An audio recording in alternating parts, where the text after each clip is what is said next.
...13 Ağustos 1923 Mustafa Kemal Paşa mecliste açış konuşmasını yapacak. O günler artık büyük tufanlar yaşamış, fırtınalarda savrulmuş, sonbahar yaprakları gibi dökülen Anadolu insanının kanıyla sulanmış toprakların kavrukluğunu üzerinden attığı günler. O günler halkın özgürlük için yitirdiği canlarını bağrına gömüp, imzasını üzerine kanıyla atarak bedelini ödediği toprakların adını kendi cumhuriyetine vermek üzere olduğu günler. Doğururken bebesine ninnilerin, can verirlerken dedesine, evladına yaktığı Türklerin katığı olan topraklar o topraklar. Altından asırların üst üste gömdüğü cura, tar, balaban, kopuz, tambur namelerinin ince narin ses verdiği topraklar onlar ve o seslerin onu vatan yapan ulusunun ruhuna nakş olduğu diyarlar, o diyarlar. Daha yola çıkarken hakimiyet kayıtsız şartsız milletindir diyen büyük kurtarıcı Mustafa Kemal o 13 Ağustos 1923 günü yaptığı açış konuşmasında yüzyıllarca susmuş, susturulmuş Anadolu halkının konuşma vaktinin geldiğini hatırlatıyor ve diyor ki: her safhası vatan için, milli tarihimiz için, torunlarımız ve gelecek nesiller için şerefli olaylarla dolu büyük bir yiğitlik destanı olan Anadolu savaşlarının heyecan veren ayrıntılarını tarihin diline terk ediyorum. Fakat efendiler, milletin sanat ruhu, müziği, edebiyatı ve bütün güzel sanatları ile bu kutsal kavganın ilahi namelerini ölümsüzleştiren bir vatan aşkının coşkusuyla daima şakımalıdır, diyor. O, savaş naralarının sona erdiğini, barış namelerinin yükselme vaktinin geldiğini hatırlatıyor yorgun ama muzaffer halkına.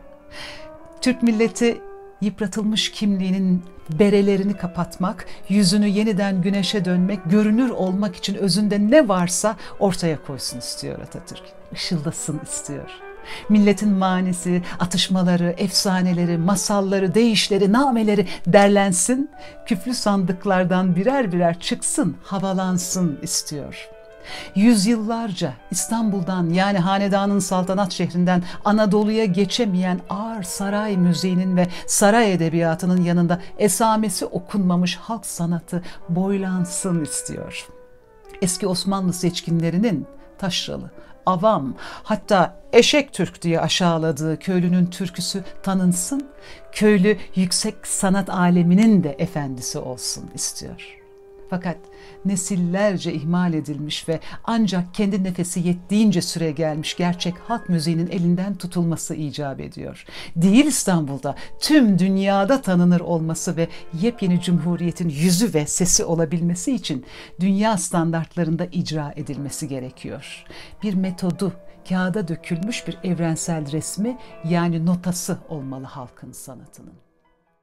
Bu amaçla dağılmış, savrulmuş, çalı altında, kaya dibinde, toprak damlarda, akan nehir sularında terk edilmiş, ihmal edilmiş bütün halk ezgilerinin derlenmesini emrediyor Atatürk. Seferber oluyor duayen sanatçılar, yollara dökülüp Anadolu'yu karış karış geziyorlar. Ahmet Kutsi Tecerler, Muzaffer Sarı Sözenler, hatta Ahmet Adnan Saygun'la birlikte Macar müzikolog, kompozitör, derlemeci Bela Bartok bile yollarda. Hatta Bartok öyle etkileniyor ki görüp duyduklarından Sarı Sözen'e "Eğer halk musikisinde bu ritim, üslup, motifler bizde olsa dünyayı ayağa kaldırırız" diyor. Onlarda o ritim, üslup, motif yok belki ama dünyayı ayağa kaldırmayı sağlayan çağdaş eğitim ve icra metotları var. İşte Atatürk de bu metotları bilen insanlardan gereğini yapmalarını, yani modern ve çağdaş eğitim yoluyla Türk halk sanatını dünyada hak ettiği yere getirmelerini istiyor.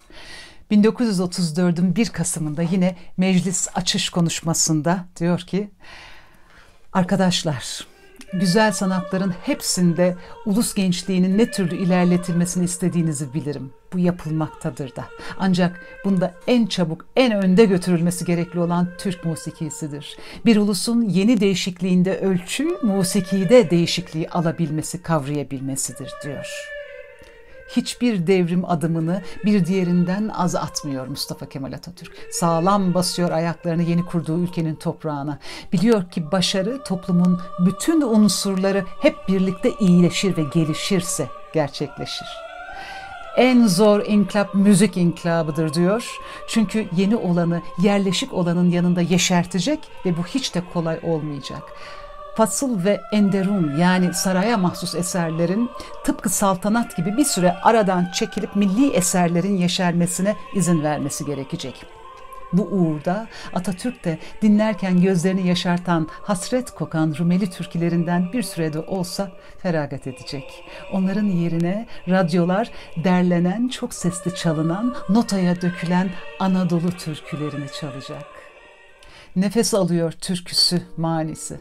Ulu orta icrasına bir süreliğine ara verilen saray müziği evlerde, hanelerde devam ediyor etmesine ama artık yıllarca cahil ve kavruk bırakılmış, sonra da eğitime, adalete, söz hakkına kavuşmuş yükselen köylü gibi onun müziği de eğitimle, beslenmesine izin verilen ruhu ile sesini duyuracak güce kavuşuyor. Cumhuriyet kimsesizlerin kimsesi, nameleri susturulmuşların sesi oluyor.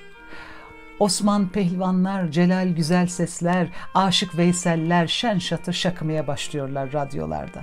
Anadolu'nun bağrında demlenmiş nice ezgi bir pınardan fışkırır gibi akıp kendileri için açılmış yollardan süzülerek sadece kendi derelerinde değil, başka başka diyarların nehirlerinde de akıyorlar. Bambaşka hançerelerde can buluyorlar.